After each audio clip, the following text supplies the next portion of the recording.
السلام علیکم ویورز، میرا نام عطاء الرحمن اور آپ دیکھ رہے ہیں عطاء بخاری یوٹیوب چینل۔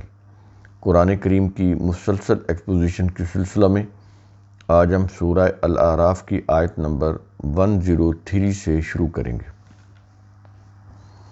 پچھلی آیات میں 5 اقوام کا ذکر کیا گیا: قوم نوح کا، قوم عاد کا، قوم سمود کا، قوم لوط کا، قوم مدین کا۔ اب بنی اسرائیل کا ذکر کیا جا رہا ہے۔ بنی اسرائیل کی طرف مختلف انبیاء ہیں، تو یہاں پر موسیٰ علیہ السلام کا اور فرعون کا،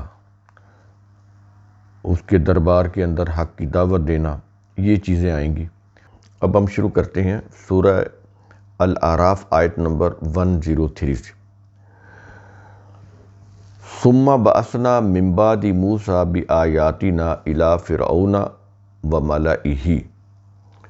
ان کے بعد ہم نے موسیٰ کو اپنی آیات یعنی نشانیاں دے کر فرعون اور اس کی قوم کے سرداروں کی طرف بھیجا۔ تو اس کے بعد کیا یہ رہا ہے کہ فظلموا بہا، تو ان لوگوں نے بھی ان سے انکار کر کے ظلم کیا، جیسے کہ پچھلی اقوام نے کیا ویسے ہی فرعون کے جو ساتھی تھے، وہ جو قوم تھی، اس نے بھی ایسے ہی کیا، انکار کیا اللہ کی آیات سے۔ اس کے بعد کیا یہ رہا ہے کہ فانظر کیف کان عاقبۃ المفسدین، اے رسول دیکھ کہ فساد کرنے والوں کا کیا انجام ہوا۔ اب وہ انجام جو ہے پیچھے بھی بتایا گیا ہے مختلف اقوام کا، جو 5 اقوام گزری، اور اب جو ذکر آ رہا ہے فرعون کا اور اس کے ساتھیوں کا، جو زمین کے اوپر فساد برپا کر رہے تھے، تو ان کا کیا انجام ہوا، اب ان کا بھی ذکر آ رہا ہے۔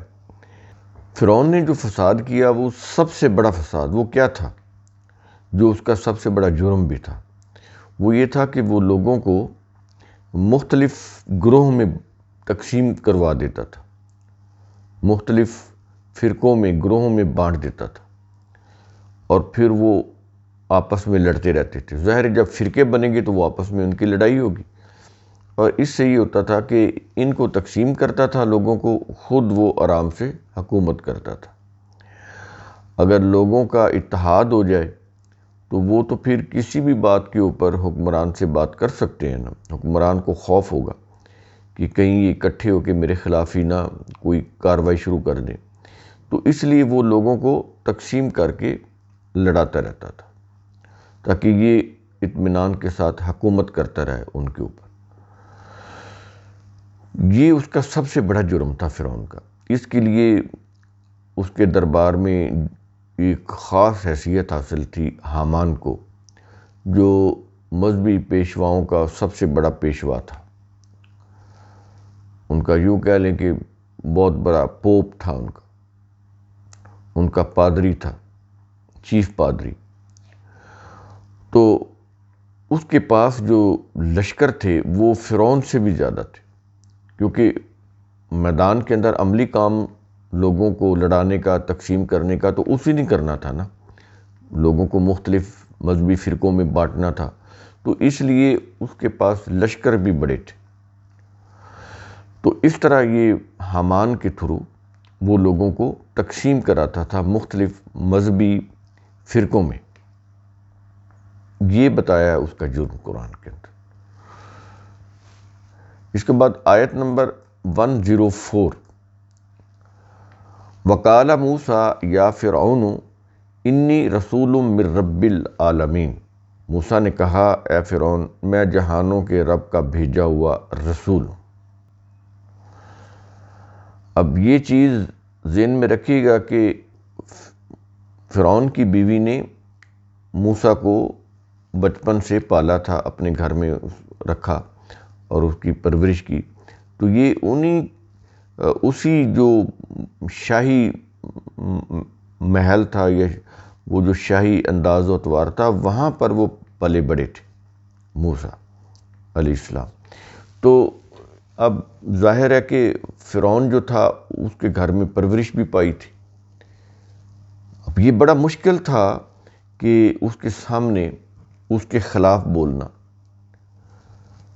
بیسیکلی تو یہ جو دعوت تھی یہ تو فرعون کی حکومت کو ختم کرنے والی دعوت تھی. یہ بڑا مشکل کام تھا موسیٰ علیہ السلام کے لیے، جس نے اس کے گھر میں تربیت پائی ہو، پھر اسی کے سامنے وہ بڑا ہو کر کھڑا ہو اور کہے کہ میں اللہ کا رسول ہوں اور یہ جو تم ظلم کر رہے ہو، فساد پھیلا رہے ہو، اس کو بند کر دو. تو یہ دعوت دینا بہت مشکل کام تھا. اور فرعون سے بڑا طاقتور اس وقت کون ہو سکتا تھا جس کے دربار میں، شاہی دربار میں کھڑے ہو کر یہ دعوت دی جائے اور وہ پھر اسے چپ کر کے اس کو قبول بھی کر لے. یہ کیسے ہو سکتا تھا؟ تو یہ بڑے مشکل مراحل ہیں، یہ چیزیں ذہن میں رکھیے گا. تو موسیٰ نے کہا کہ اے فرعون، میں جہانوں کے رب کا بھیجا ہوا رسول ہوں، اللہ نے مجھے رسول بنا کر بھیجا. اس کے بعد آیت نمبر 105، حقیق علی اللہ اقول علی اللہ الا الحق. موسیٰ نے کہا کہ مجھ پر لازم ہے کہ میں اللہ کے متعلق حق کے سوا کچھ نہ کہوں. اب یہاں پر موسیٰ علیہ السلام نے یہ بات اس چیز کو کلیئر کر دیا کہ میں جو بھی کہوں گا، جو بھی دعوت دوں گا، وہ میرے کوئی اپنے اس کے اندر اغراض و مقاصد نہیں ہے. میں کو اپنے لیے وہ دعوت نہیں دے رہا. میری تو اللہ نے یہ ڈیوٹی لگائی ہے، اس کے لیے مجھے رسول بنا کر بھیجا ہے کہ حق بات کی دعوت دینی ہے. وہ چاہے کسی بادشاہ کا دربار ہو، اس کی کورٹ ہو، کوئی عوام کی کوئی پبلک پلیس ہو، کوئی بھی ہو، میں نے تو حق کی دعوت دینی. اور یہ کوئی میری اپنی نہیں ہے. جو اللہ نے مجھے کہا ہے میں نے اسی کو ہی آگے پیش کرنا ہے. وہ کسی کی حمایت میں جائے، کسی کی مخالفت میں جائے، مجھے اس سے کوئی سروکار نہیں. اس لیے سب سے پہلے تو اس چیز کی یقین دہانی کرائی، کلیئرٹی دی کہ مجھ پر لازم ہے کہ میں اللہ کے متعلق حق کے سوا کچھ نہ کہوں. جو کہوں گا وہ حق پر مبنی ہوگا، وہی ہوگا جو اللہ نے مجھے کہا ہے. اس کے علاوہ میں کوئی ایسی بات نہیں کروں گا. اس کے بعد قد جئتکم ببینۃ من ربکم، میں تمہارے پاس تمہارے رب کی طرف سے واضح دلیل لے کر آیا ہوں. میرے پاس واضح دلیل ہے، یہ موسیٰ علیہ السلام نے کہا. میں ایسے ہی نہیں یہاں پہ آ گیا دعوت دینے کے لیے.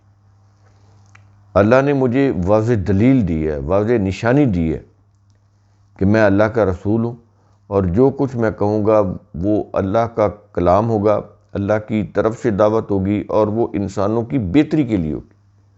اس میں نہ کوئی اللہ کا ذاتی فائدہ ہے، نہ میرا کوئی ذاتی فائدہ ہے. اس لیے یہ باتیں کہی جا رہی ہیں. پہلے کلیئرٹی لائی جا رہی ہے کہ بات کیا ہے، کس کی بات ہے، کس کی طرف سے دعوت دی جا رہی ہے، اس دعوت کی حیثیت کیا ہے، اس کی بنیاد کیا ہے. واضح دلیل. اور واضح دلیل بھی کس نے دی؟ اللہ نے. وہ واضح دلیل موسیٰ علیہ السلام کی کوئی ذاتی دلیل نہیں تھی، وہ نشانی تھی. یا جیسے آیات ہوتی ہیں، آیات بھی تو دلائل ہے نا، تو وہ بھی ہو سکتی ہے جو کلام کی شکل میں ہو، اور کوئی نشانی بھی ہو سکتی ہے جو نبیوں کے ہاتھوں ظاہر کی گئی. وہ بھی پاورڈ بائی اللہ ہی تھی. یہ نہیں کہ کسی نبی نے اپنی مرضی سے وہ کسی کو کوئی نشانی دکھا دی، ایسا نہیں تھا. نبی اس کے اوپر قادر نہیں تھا کہ اپنی مرضی سے کوئی نشانی دکھا دیتا، اور جب چاہے دکھا دیتا ہے. بالکل ایسا نہیں. تو اس لیے کہا کہ میں تمہارے پاس تمہارے رب کی طرف سے واضح دلیل لے کر آیا ہوں. پھر آگے فَأَرْسِلْ مَعِیَ بنی اسرائیل، لہذا تو بنی اسرائیل کو میرے ساتھ بھیج دے. اب یہ جو دعوت تھی نا، اس میں اس کے آخر میں یہ جو الفاظ آ رہے ہیں کہ تو بنی اسرائیل کو میرے ساتھ بھیج دے. دلائل ہیں میرے پاس اللہ کی طرف سے، مجھے نشانی ملی ہوئی ہے، دلیل ملی ہوئی ہے، اس دلیل، اس حجت کی بنیاد کے اوپر میں کہہ رہا ہوں کہ بنی اسرائیل کو میرے ساتھ بھیج دے۔ اب فرعون سمجھ گیا تھا نا کہ موسیٰ کے ساتھ بھیجنے کا کیا مطلب ہے بنی اسرائیل کو۔ بنی اسرائیل تو فرعون کی غلامی میں تھے، اگر فرعون ان کو موسیٰ کے ساتھ بھیج دیتا تو پھر فرعون نے حکمرانی کس کے اوپر کرنی تھی؟ بادشاہ کے لیے محکوم قوم کا ہونا بھی تو ضروری ہے نا، جس کے اوپر اپنا وہ حکم چلا سکے۔ اس کے غلام ہونے بھی تو ضروری ہیں جن کا وہ آقا بن سکے۔ اگر غلام ہی نہیں ہے، محکوم ہی نہیں ہے، تو اس کی پھر بادشاہت، چودراہٹ، وہ تو پھر بےمانی ہو کر رہ جاتی۔ تو یہ جو چیز تھی نا کہ موسیٰ علیہ السلام نے جو کہا کہ اے فرعون بنی اسرائیل کو میرے ساتھ بھیج دے، یہ تھی بہت بڑی فرعون کے لیے الارمنگ سچویشن، بڑی تکلیف دہ بات۔ جیسے کہتے ہیں نا دکھتی رگ کے اوپر ہاتھ رکھنا، یہ تھی وہ چیز۔ یہ تو فرعون کی جان نکال دینے والی بات تھی کہ بنی اسرائیل کو وہ موسیٰ کے ساتھ بھیج دیتا، وہ پھر خالی ہو کے بیٹھ جاتا، اس کے پاس کیا تھا۔ یہ چیز سمجھ آ رہی کہ کتنی بڑی بات کہے گی موسیٰ کی طرف سے فرعون کو۔ اس کے بعد آیت نمبر 106، قَالَ إِن كُنْتَ جِئْتَ بِآیَةٍ، فرعون نے کہا اے موسیٰ اگر تو کوئی نشانی لے کر آیا ہے، ان کنتا جئت بآیۃ، اگر تو کوئی نشانی لے کر آیا ہے، جیسا کہ موسیٰ نے کہا نا کہ اللہ نے مجھے نشانی دی ہے، پیچھے آیا نا، اس کے جواب میں پھر فرعون نے کہا کہ اگر تو کوئی نشانی لے کر آیا ہے تو پھر فاتی بہا ان کنتا من الصادقین، تو اس سے پیش کر اگر تو واقعی سچا ہے، اگر تو واقعی سچا ہے اپنی اس دعوت میں، تو پھر اسے اس نشانی کو پیش کر۔ وہ نشانی کیا ہے؟ اس کے بعد آگے آیت 107، اب نشانی آ رہی ہے۔ یہاں پر ایک چیز پھر میں اگین واضح کر دوں کہ جتنی بھی یہ جو آگے چیزیں آئیں گی نا، ان کی آپ تعویل نہیں کر سکتے۔ جب اللہ نے موسیٰ علیہ السلام کے ہاتھ کے اوپر نشانی ظاہر کی ہے، آپ ہزار اس کی کوئی تعویلیں کر لیں، بات بن نہیں سکتی۔ وہ کسی طرح بھی آپ قرآن کے الفاظ کو توڑ موڑ نہیں سکتے۔ نشانی ظاہر ہوئی، اور یہ وہ دور تھا جو توم پرستی کا دور تھا، کوئی فلسفے کا دور نہیں تھا۔ وہ ایسے ہی انبیاء کو نشانیاں نہیں دے دی گئیں، تو اس دور کے اندر جادو ٹونا اور اس طرح کی چیزیں ہوتی تھیں، لوگ توم پرستی کے اوپر یقین رکھتے تھے۔ اب ان کے اندر جب ایک نبی آتا تھا تو وہ کیسے ثابت کرتا کہ میں اللہ کا نبی ہوں؟ وہ ان کو کوئی فلسفہ پیش کرتا تو اس فلسفے کو سمجھنا کس نے تھا کہ یہ اللہ کا نبی ہے، یہ اللہ کا رسول ہے؟ تو پھر ایک محسوس نشانیاں ظاہر کی جاتی تھی۔ تو وہ اس طرح کی نشانی ہوتی تھی جو دوسرے لوگ جو جادو ٹونے کرتے تھے وہ اس طرح کی چیز کر نہیں سکتے تھے۔ اس سے ایک فرق پیدا ہو جاتا تھا کہ جو چیز نبی نے کی ہے، رسول نے کی ہے، وہ چیز دوسرے کچھ جادوگر یا اس طرح کے جو لوگ تھے وہ نہیں کر سکتے تھے۔ اس سے پھر یہ ثابت ہوتا تھا کہ وہ اللہ کے نبی، اللہ کے رسول ہیں۔ تو جنہوں نے ایمان لانا ہوتا تھا وہ لے آتے تھے، جنہوں نے نہیں لانا ہوتا تھا وہ کہہ دیتے تھے کہ یہ اللہ کے نبی نہیں ہے، یہ تو جو جادوگر ہیں اس سے بھی بڑا کچھ جادو جاننے والے ہیں۔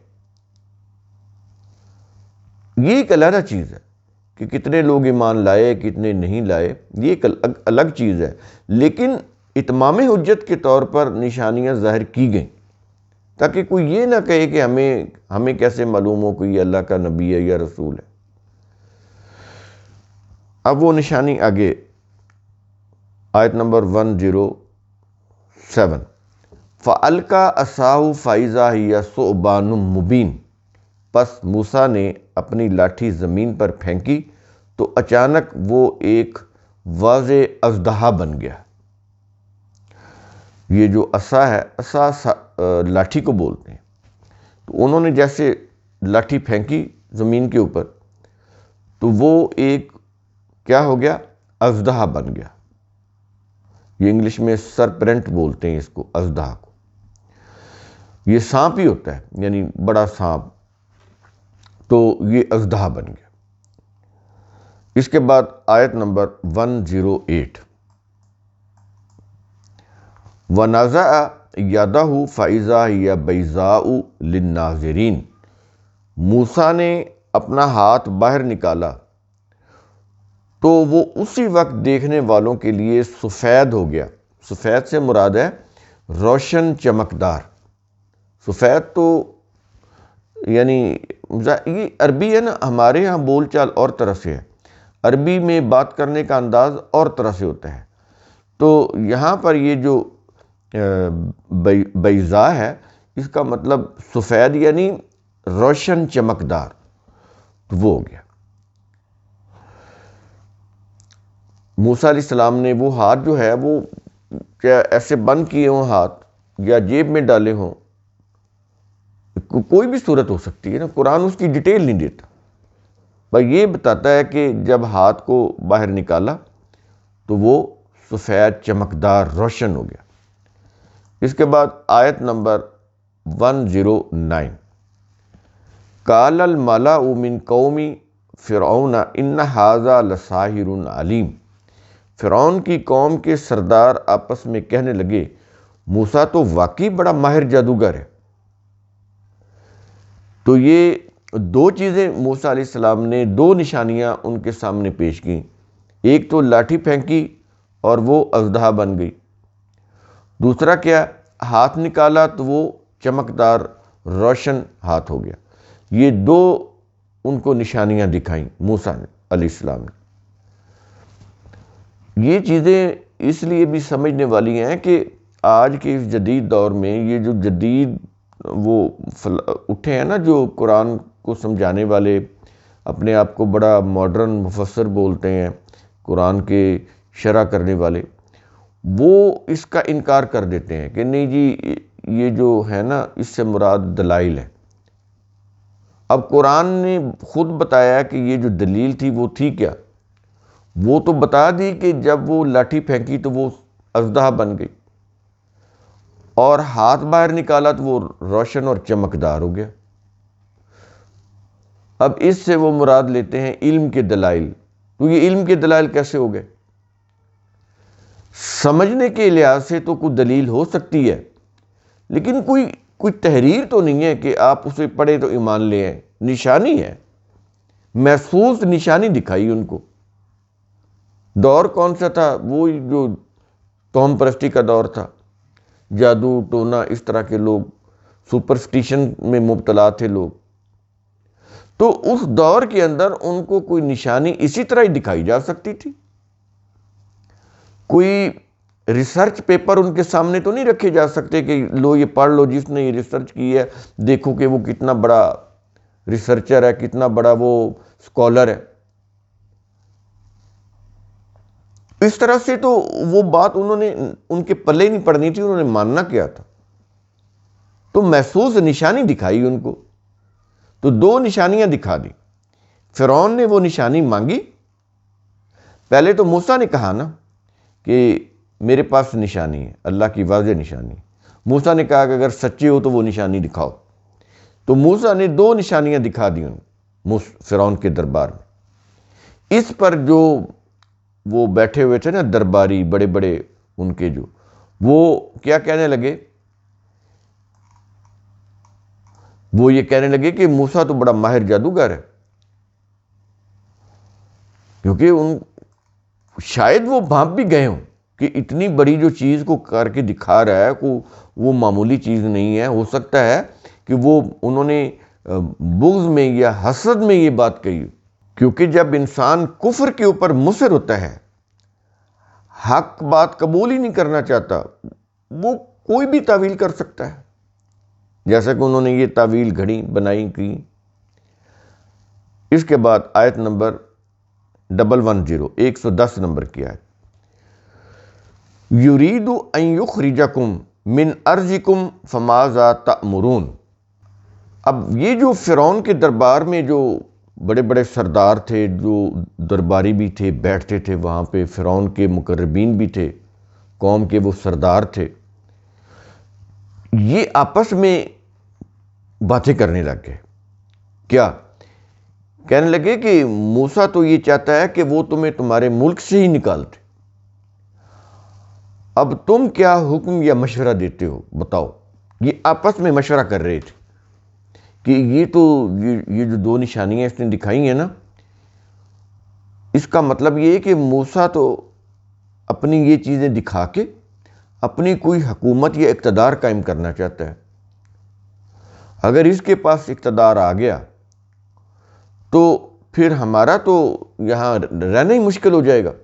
ہم تو کوئی اپنی مرضی نہیں کر سکیں گے، منمانی نہیں کر سکیں گے، ہماری تو سرداری بھی چلی جائے گی. تو یہ پھر آپس میں ایک دوسرے سے باتیں کرنے لگ گئے کہ مشورہ دو کہ کریں کیا. یہ تو یہی چاہتا ہے کہ تمہیں تمہارے ملک سے نکال دے، اور خود جو ہے وہ یہاں حکمران بن کے بیٹھ جائے. یہ آپس میں وہ باتیں کر رہے تھے. اس کے بعد 111 آیت 111 نمبر، کالو، سردار آپس میں مشورہ کر کے فرعون سے کہنے لگے. پہلے تو انہوں نے آپس میں مشورہ کیا نا، مشورہ کر کے ظاہر ہے وہ خود تو کچھ نہیں کر سکتے تھے نا، فرعون کے دربار میں فائنل آرڈر تو فرعون نے دینا تھا نا. تو اب یہ فرعون سے مخاطب ہوئے، یہ جو سردار تھے. سردار آپس میں مشورہ کر کے فرعون سے کہنے لگے کیا، ارجہ و اخاہ، موسیٰ اور اس کے بھائی کا معاملہ فی الحال ملتوی کر دے. یہ فرعون کو کہا. جب دیکھا نا کہ یہ تو بہت بڑا، اتنی جو چیزیں دو کر کے دکھا دی ہیں، تو یہ پتہ نہیں آگے کیا معاملہ ہو. انہوں نے کہا فی الحال تو یہ دونوں بھائیوں کا معاملہ ملتوی کر دو. فرعون سے کہا. تو پھر آگے کرنا کیا ہے، پہلے کیا کام کرنا ہے؟ اگر یہ کام ملتوی کرنا ہے، ان سے کوئی ابھی فی الحال بات چیت نہیں کرنی. جو کچھ انہوں نے نشانیاں دکھائی ہیں موسیٰ علیہ السلام نے، ابھی فی الحال ان کو یہیں پہ روکو، ملتوی کرو معاملے کو. تو پہلے کیا کرو آگے، وَأَرْسِلْ فِي الْمَدَائِنِ حَاشِرِينَ، اس کے بجائے لوگوں کو جمع کرنے والے ہرکارے شہروں میں بھیج دے. یہ فرعون کو کہا کہ ابھی یہ جو کچھ بھی دکھا رہے ہیں نا، ان کو تو سسپینڈ کریں، اس معاملے کو فی الحال روکیں یہیں پہ. تو پہلے یہ کریں کہ مختلف شہروں میں وہ جو نقیب ہوتے ہیں نا، ہرکارے ہوتے ہیں، وہ بھیجیں جو لوگوں کو اکٹھا کر کے لے آئیں، یعنی جادوگروں کو اکٹھا کر کے لے آئیں. جو جس شہر میں نامور جادوگر ہیں وہ ان کو بلا کر لے آئیں، مختلف ٹولیاں بنا کے مختلف شہروں میں بھیجی جائیں. تو وہ یہ کریں کہ جتنے بھی، جس شہر میں جو بھی نامور جادوگر ہے، جادو کا علم جاننے والا ہے، وہ ان کو لے کر آئیں. اس کے بعد آیت نمبر 112 112 نمبر کی آیت، یا تو کا بکل ساحر علیم، تاکہ وہ تمام ماہر جادوگروں کو مختلف شہروں سے جمع کر کے تیرے پاس لا کر حاضر کر دے. یہ ان کا مقصد تھا کہ ان کا یہ جو بھی نشانیاں دکھا رہے ہیں نا، پہلے تو ان کے توڑ کے لیے بڑے بڑے نامور جادوگر اکٹھے کیے جائیں، اس کے لیے مختلف شہروں میں نقیب بھیجے جائیں، ہرکارے بھیجے جائیں، وہ ان کو لے کر آئیں. ہم ان کا جواب نہیں دے سکتے ان نشانیوں کا جو موسیٰ علیہ السلام نے دکھائی ہیں. تو ان کا جو ہے نا کاؤنٹر کرنے کے لیے جادوگروں کو بلایا جائے. تو وہ پھر جادوگروں کو بلانے کے لیے بھیجے گئے، مختلف ہرکارے بھیجے گئے مختلف شہروں کے اندر، جہاں بھی پتہ چلتا تھا کہ کوئی بڑا جادوگر ہے تو وہ اس کو بلا کے لے آتے تھے۔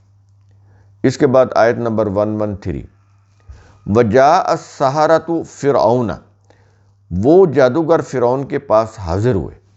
اب یہ سارے جادوگر آ گئے، اکٹھے ہو گئے فرعون کے دربار میں۔ تو وہ جب اکٹھے ہوئے تو اب ظاہر ہے انہیں بھی کوئی فائدہ چاہیے تھا، تو وہ فرعون سے یقین دہانی کرانا چاہتے تھے کہ اگر ہمیں کوئی کامیابی ہوتی ہے تو پھر ہمارے لیے کیا ہوگا، ہمارا کیا اجر ہوگا، ہمارا کیا انعام ہوگا، ہمیں کیا صلہ ملے گا، ہم جو اتنی دور سے آئے ہیں اور اتنے بڑے یہ جو جنہوں نے نشانیاں دکھائی ہیں ان کا ہم نے مقابلہ کرنا ہے تو ہمیں کیا ملے گا۔ اب یہ فرعون سے اس کا تصدیق کرنا چاہ رہے تھے کہ ان کو کیا ملے گا۔ قالوا، تو وہ فرعون سے کہنے لگے کیا، اِنَّ لَنَا لَأَجْرًا إِن كُنَّا نَحْنُ الْغَالِبِينَ، اگر ہم موسیٰ پر غالب آ جائیں تو ہمارے لیے کچھ اجرت ہونی چاہیے۔ اب یہ فرعون سے وہ وعدہ لینا چاہتے تھے تاکہ بات کلیئر ہو جائے۔ اس کے بعد آیت نمبر 114، اب فرعون نے اس کے جواب میں کیا کہا، قال نعم وَإِنَّكُمْ لَمِنَ الْمُقَرَّبِينَ، فرعون نے کہا ہاں ضرور، نیز تم میرے قریبی لوگوں میں شامل ہوگے۔ یعنی یہاں پر دو باتیں ہوں گی، ایک تو یہ ہے کہ تمہیں اجرت بھی ملے گی، اس کے علاوہ تم میرے دربار میں میرے مقربین میں بھی شامل ہو جاؤ گے، جو میرے نزدیکی ہیں تو تم میرے نزدیکی لوگوں میں شامل ہو جاؤ گے۔ ظاہر ہے کہ کسی اتنے بڑے بادشاہ کا مقرب ہونا بھی تو بہت بڑی بات ہوتی تھی، بڑے اعزاز کی بات ہوتی تھی، اس سے بھی طاقت میں اضافہ ہوتا تھا۔ جو بھی فرعون کا مقرب تھا اس کی طاقت میں، اس کی دولت میں تو اضافہ ہونا ہی ہے، طاقت میں بھی اضافہ ہوتا تھا کہ یہ فرعون کا درباری ہے، اس کی دربار میں بیٹھتا ہے، فرعون کا قریبی ہے، کوئی انگلی نہیں اٹھا سکتا تھا اس کو۔ اس کے بعد آیت نمبر 115، اب جادوگروں کی بات ہو رہی ہے۔ قالوا یا موسیٰ اما تلقی و اما ان نکون نحن الملقین، جادوگروں نے کہا اے موسیٰ یا تو پہلے زمین پر جادو کی چیز پھینک یا پھر ہم ہی پھینکیں۔ اب یہ جو جادوگر تھے نا، یہ موسیٰ علیہ السلام کو بھی جادوگر ہی سمجھ رہے تھے، یعنی اس سادہ دور میں یہ بھی تو دیکھیں نا، ان کو کیا پتا کہ اللہ کا نبی کیا ہوتا ہے، رسول کیا ہوتا ہے۔ اگر ان کو پتہ بھی تھا کہ اللہ کا رسول یا نبی، لیکن ان کو یہ تو نہیں پتا تھا نا کہ یہ موسیٰ علیہ السلام واقعی اللہ کے نبی اور رسول ہیں، تو وہ اس کو ایک جادوگر ہی سمجھ رہے تھے، اس لیے انہوں نے یہ بات کہی نا کہ تو جو کچھ زمین کے اوپر پھینکنا ہے، یعنی اس سے جو کچھ کرنا ہے جادو کا عمل، اس کے لیے کچھ زمین کے اوپر پھینکنا ہے تو وہ پہلے آپ کر لیں اگر کرنا چاہتے ہیں۔ اس کے بعد آیت نمبر 116، موسیٰ نے ان کے جواب میں کہا کیا، موسیٰ نے کہا قال القوا، موسیٰ نے کہا تم ہی پہلے اپنی جادو کی چیزیں زمین پر پھینکو، پہلے تم پھینکو، میں بعد میں پھینکوں گا۔ اس کے بعد فلما القوا، پھر جب جادوگروں نے لاٹھیاں رسیاں زمین پر پھینکی، یہ لاٹھیاں اور رسیاں ہم بریکٹ میں لکھ رہے ہیں کیونکہ آگے یہی چیز وہ اس سے آگے بات شروع ہوتی ہے۔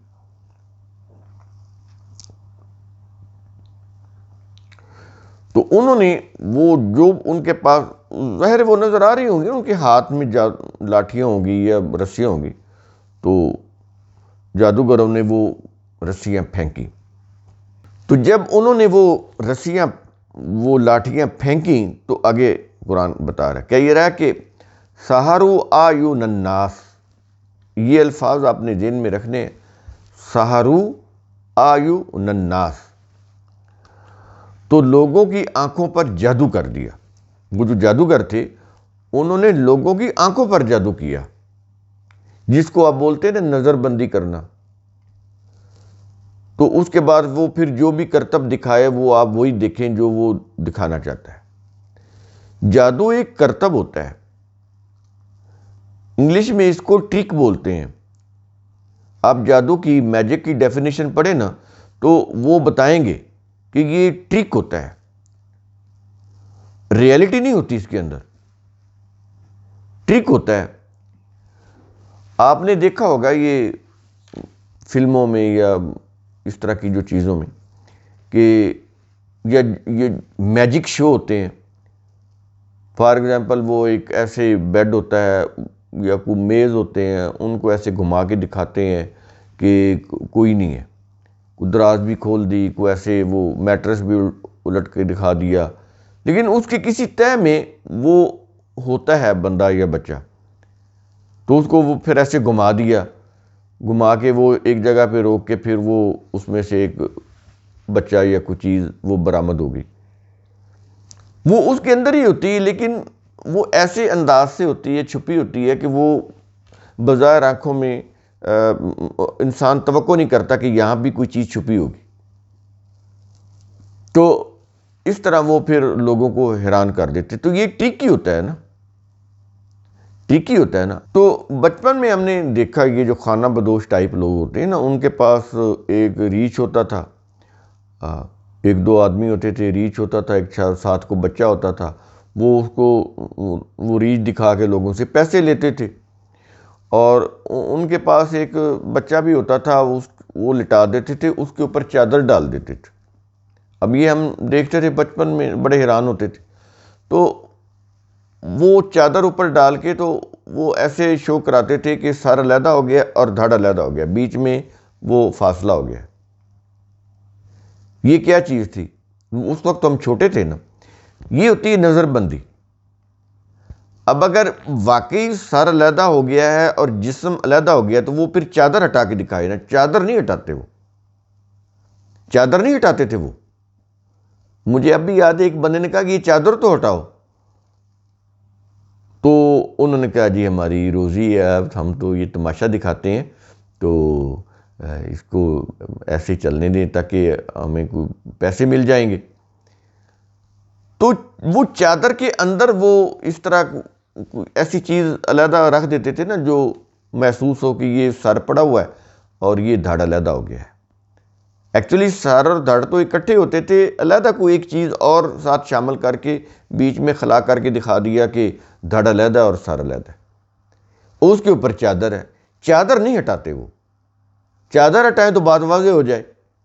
تو یہ ٹرک ہوتا ہے، تو جادو ایک ٹرک ہوتا ہے۔ اسی ٹرک سے انہوں نے ان کے ہاتھ میں جو رسیاں تھیں، جو لاٹھیاں تھیں، اس کو انہوں نے سانپ دکھانا تھا، تو ان کا جو اثر تھا، وہ جو جادو کرتے تھے وہ نظر بندی کر دیتے تھے کہ آنکھوں کو ایسا ہی لگتا تھا جیسے ایک کوئی سانپ ہے،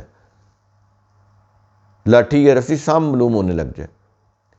تو اس لیے قرآن نے یہاں پر آنکھوں کا ذکر کیا ہے۔ لفظ دیکھیں نا، سحرو، جادو کیا، جادو کا مطلب ہوتا ہے فریب، دھوکہ۔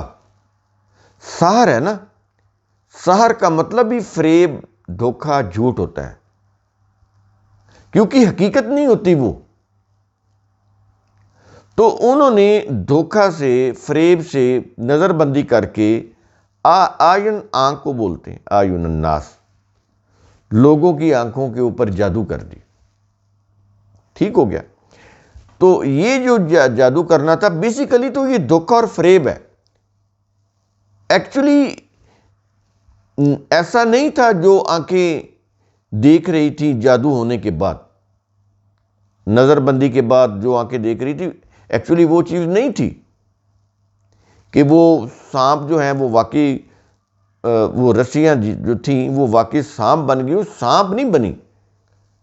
لگتا تھا کہ یہ سانپ ہے، سانپ نہیں تھے۔ اس لیے کہہ رہا ہے کہ لوگوں کی آنکھوں پر جادو کر دیا۔ سمجھ آ رہی ہے یہ چیز؟ اس کے بعد کیا یہ رہا ہے، وَاسْتَرْهَبُوهُمْ، اور لاٹھیوں اور رسیوں سے سانپ بنا کر ان پر خوف طاری کر دی۔ سادہ دور تھا، سپرسٹیشن میں لوگ رہ رہے تھے، تو انہوں نے ظاہر ہے جب آپ سانپ دیکھتے ہیں تو خوف زدہ تو ہو جاتے ہیں، تو جب محسوس ہوا کہ سانپ ہے تو انہوں نے ان کے اوپر خوف طاری کر دیا. اور خوف میں پھر یہ ہوتا ہے کہ انسان عقل سے کام نہیں لیتا. اگر کوئی سوچ بچار کرنی ہو کہ یہ کیا ہوا ہے تو اس کے اوپر خوف اتنا طاری کر دو کہ وہ سوچے ہی نہ کہ ایکچولی اس چیز کی حقیقت کیا ہے. خوف میں کسی چیز کی حقیقت معلوم نہیں ہو سکتی. خوف میں تو آپ کو جو یاد کیا ہوا سبق ہے وہ بھی بھول جاتا ہے.